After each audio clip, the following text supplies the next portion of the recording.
Oh, there it is. Hey, it's Robert and you're watching Sidestep Adventures. I'm out here with Brian, David, and Cody, and we're about to go hunt for a Confederate fort. I'm also shooting. I got a new camera. It's a Canon 80D, so I'm trying it out for the first time today. So you see how this footage turns out. It may be terrible. But on the interesting point, there is a Confederate fort up this hill that's behind us. I can kind of turn it a little bit there. I'll show it to you better in a minute. And we're about to go look for it and see if we can find what's left of it. Come along.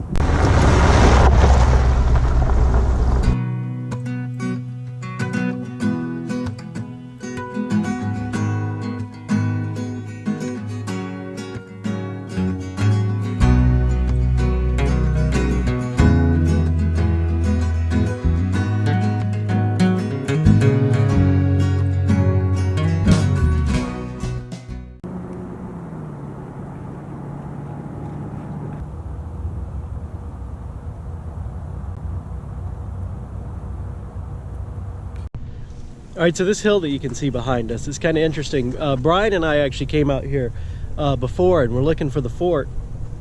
And I've been out here a couple times before I knew this was a fort. And let me tell you, they have absolutely ruined this hill here. It used to be beautiful. It was eroded, and it's hard to describe. I will see if I can find a picture that I took of it.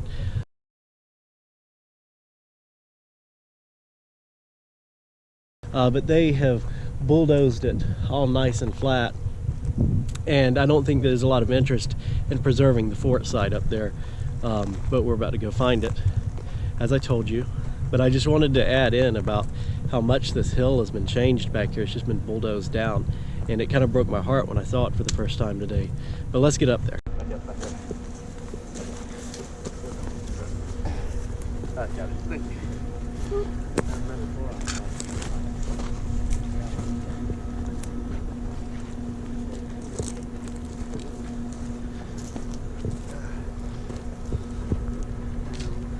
After climbing for days, we finally reached the summit.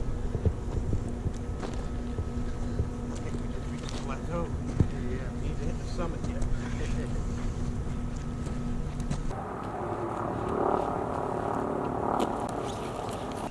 All right, so there's supposed to be a trail up here to the fort. It's not much of a trail, but I'm going to follow the pink ribbons. Maybe that'll lead us the way, or maybe not. I guess we'll find out.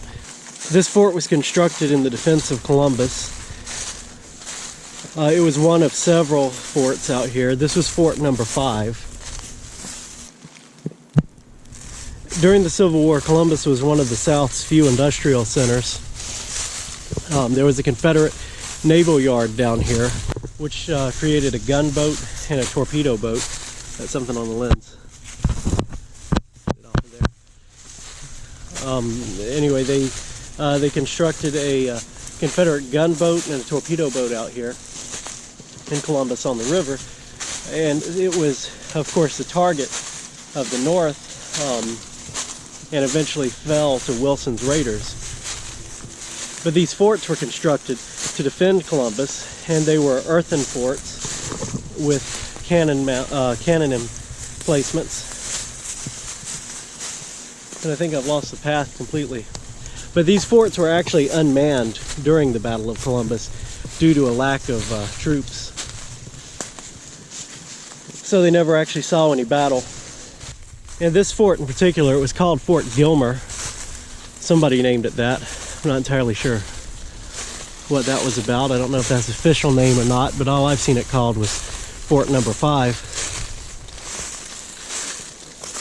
During the 1980s, I think it was the 80s, someone tried to preserve this fort. A businessman tried to get the state of Alabama interested in preserving it and making it a welcome center and museum, and nobody had interest in preserving it. So now it's up this hill, abandoned and in decay. And of course, we won't see much because it was only an earthen fort to begin with. Back to my point, it never saw any battle. I've heard a couple people came up here Excuse me, allergies are getting me. So my speaking process isn't working too great. Anyway, there's a couple people that came up here with the intention of ghost hunting. And while they were up here, they said that there were rocks thrown at them and that they had contact with ghosts that were very angry about them being up here. Which is a cute story and everything, but it's not one that I particularly buy, since the fort saw no service during a battle. I'm sure that there are possibly people that died here, but it wasn't from war, probably sickness. As life wasn't easy back in the 1860s. So I found a path again. This is a steep hill. Steeper than it looks, especially when you can't breathe.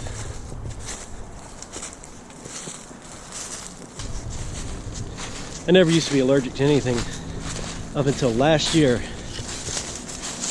when pollen season hit. It knocked me out, and it did it again this year. I don't know why that is, but it's beating me. Beat me up pretty bad.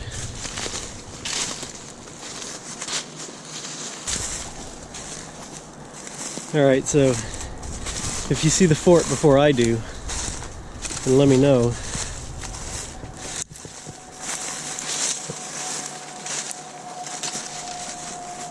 Sides of the fort were 90 feet high.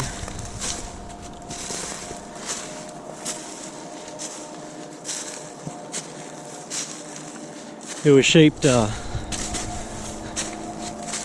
like a pentagon.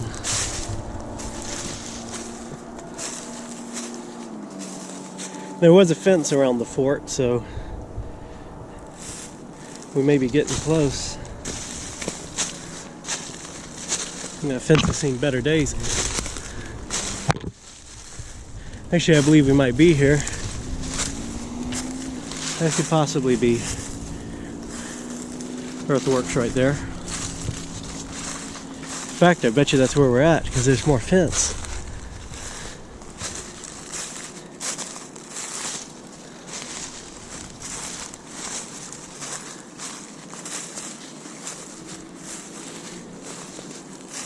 So that's probably the lower hill is probably trenches, and the higher hill may have been in a cannon emplacement. Let's keep walking around this way.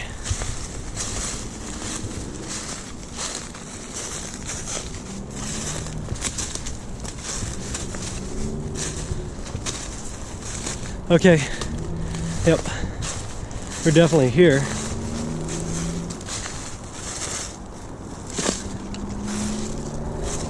Because the cannon emplacement, from what I've read and researched, overlooks the school. So this is it right here. Looks like there's a trail and cut right through the earthworks. See it going down there, back up here.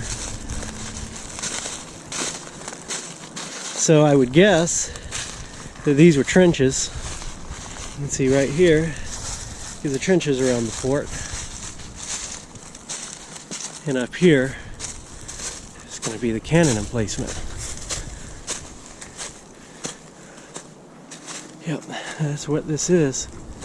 You can see this is the historical significance. Huh. And someone's been out here metal detecting and not filling their holes. Maybe. I don't even think it's legal to metal detect up here. Well, I don't know. I guess I don't think this property is state-owned, so I guess it has no protection. But yeah, this is a cannon emplacement right here. Now this is called one of the most well-preserved forts out here, so as you can see, it's not really well-preserved. Of course, that was way back in the 80s, 70s or 80s when that was written, but there's not a whole lot to see. But I'll show you what we can find.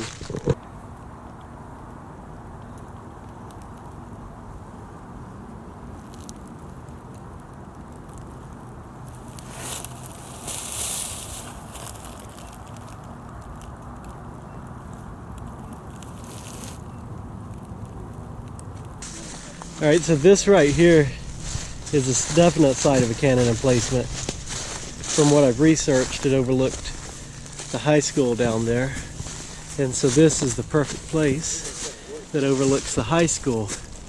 But, unfortunately, someone has just cut through it, made a path through the fort that leads almost right down to the high school. So, and you can see the fence, maybe you can see it, just barely down there. The fence used to come across to protect it, but it's been cut down. So the historical significance of the site's been pretty much ruined. But I am extremely excited to find this place. I mean, this is a piece of history right here. And it's a piece of history that's fading away very quickly. And it'll probably be gone in the next few decades, if you consider it still here, which it is, if you know what you're looking for.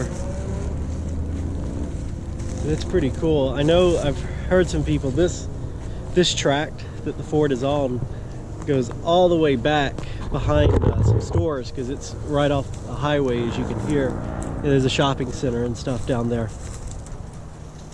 And this tract of woods goes all the way back behind these stores.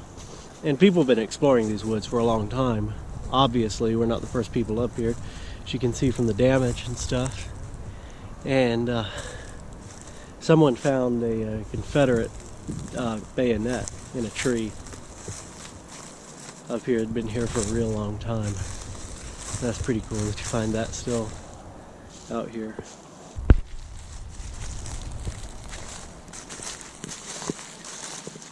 There's more holes where someone's been digging. I sure wish I knew whether it's legal to dig up here or not, because I'd be up here digging it up.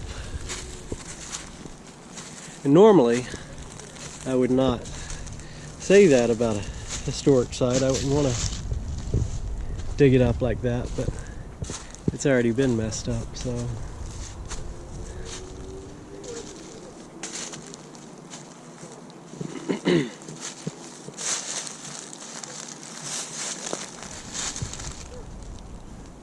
Let's see more, I guess, trenches right there, running along here.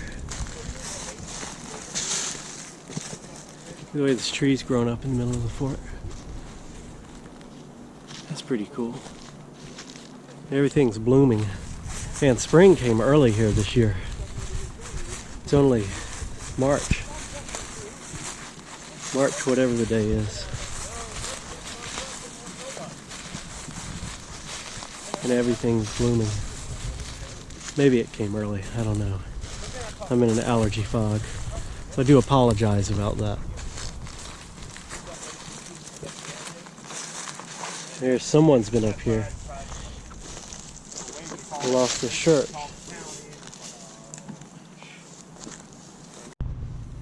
Oh, look at this. Someone was definitely out here metal detecting. They found their stash right here. Looks like they dropped some stuff.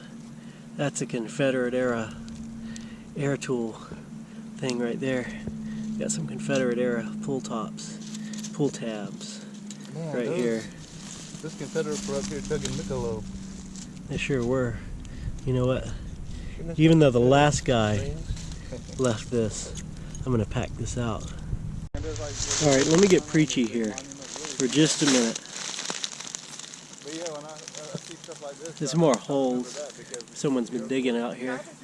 And you know, I absolutely support metal detecting. I'm a metal detecting enthusiast myself. But two things. Always fill in your holes. Assuming that this is a legal place to dig, always fill in your holes. And if you don't have permission, don't dig there, because you ruin it for the next guy. And also, by not filling your holes in, you ruin it for the next guy. That's just not cool. So make sure you fill in your holes. So what do you guys think? Confederate fort, we're standing on history. I think this is really neat.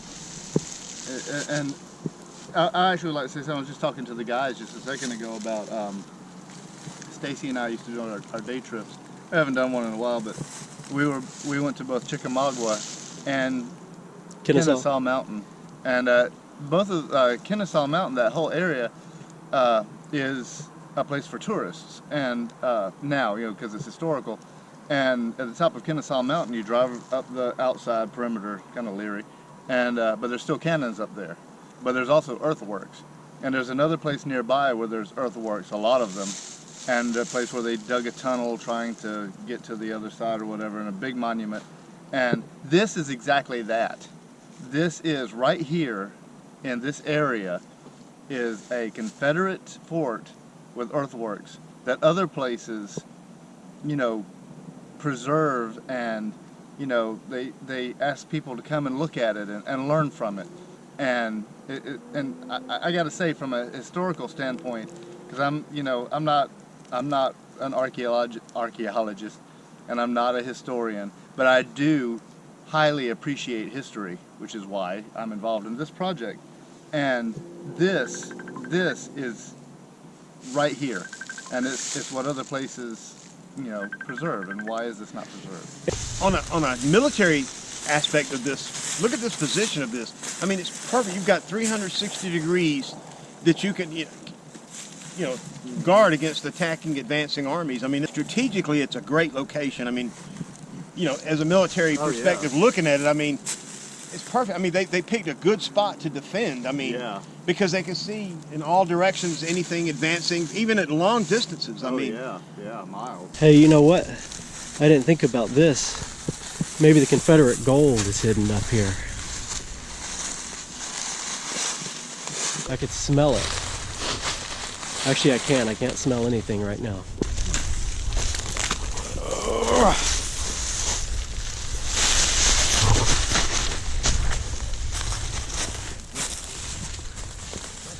Yeah, be careful coming down that hill.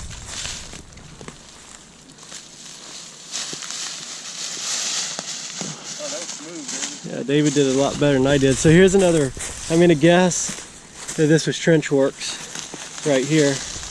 I forget how many cannon emplacements this fort actually had. I should look it up and tell you. I'm not gonna do that. You can see there's definitely more trench right there. This is a path. Seems to be cut by a four-wheeler. Or cut for a four-wheeler.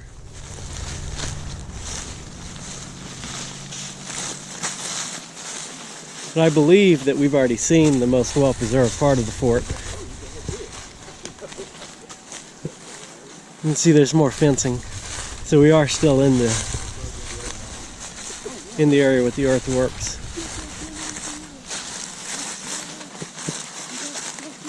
Now, this is actually a rare opportunity, because in most Confederate fort sites like this, you can't actually walk up on the fort and in the earthworks.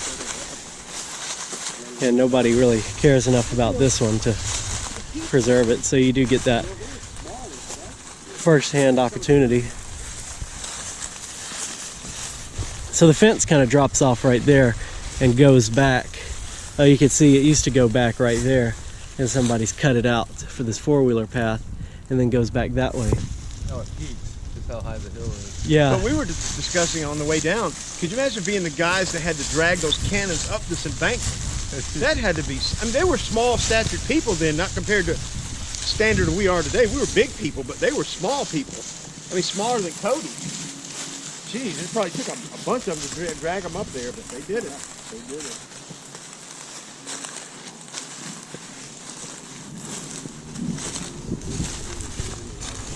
I'm sure there was a ton of activity on this hill back then, being that there was a fort.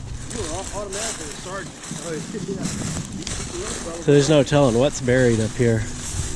I'm gonna do some more research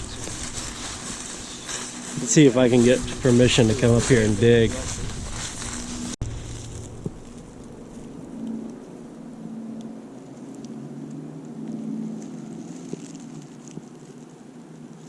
So I'm showing you this tree right here.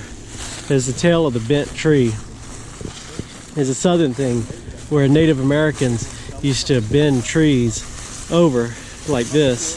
So the tree would be growing like that, and it would be a waypoint along the way to mark a path or mark a road to somewhere.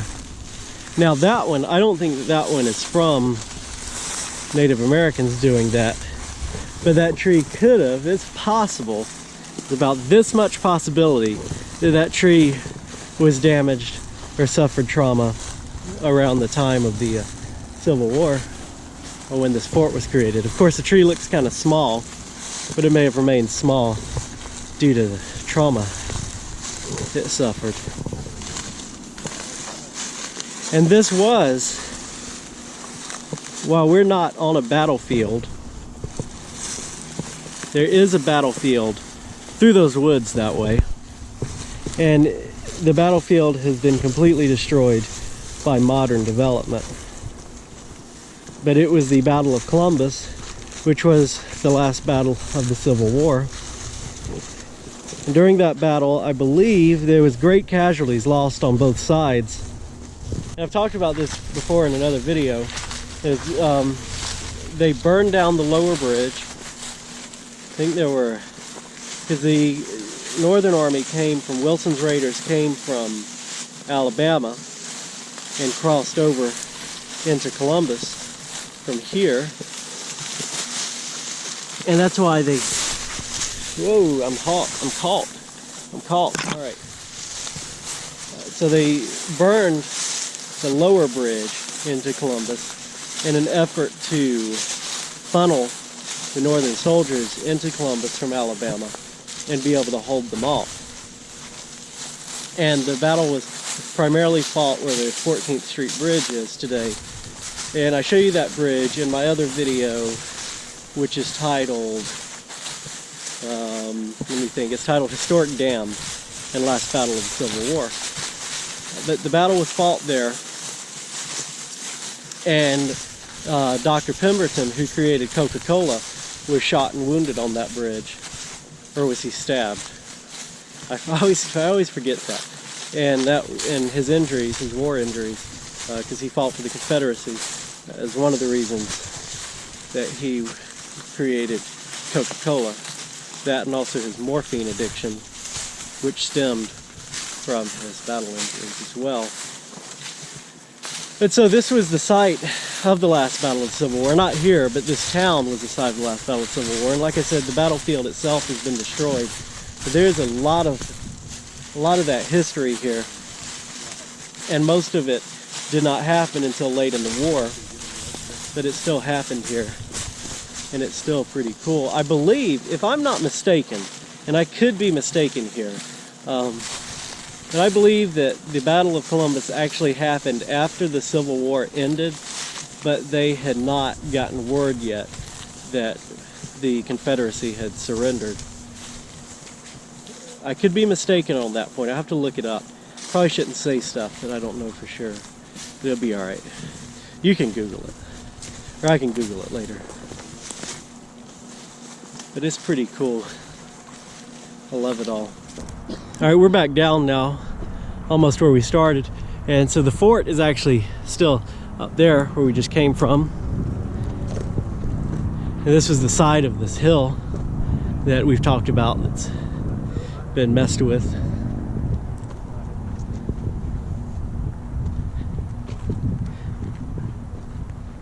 But I'm going to turn around and you can see, like David was talking about earlier, what a great position for a fort this was. I hope you enjoyed this search for the lost Confederate fort, and I hope you made it through all my allergy-headed ramblings. And make sure you like this video, share, and subscribe to us, and we'll keep bringing you more great content. We'll see you on the next one.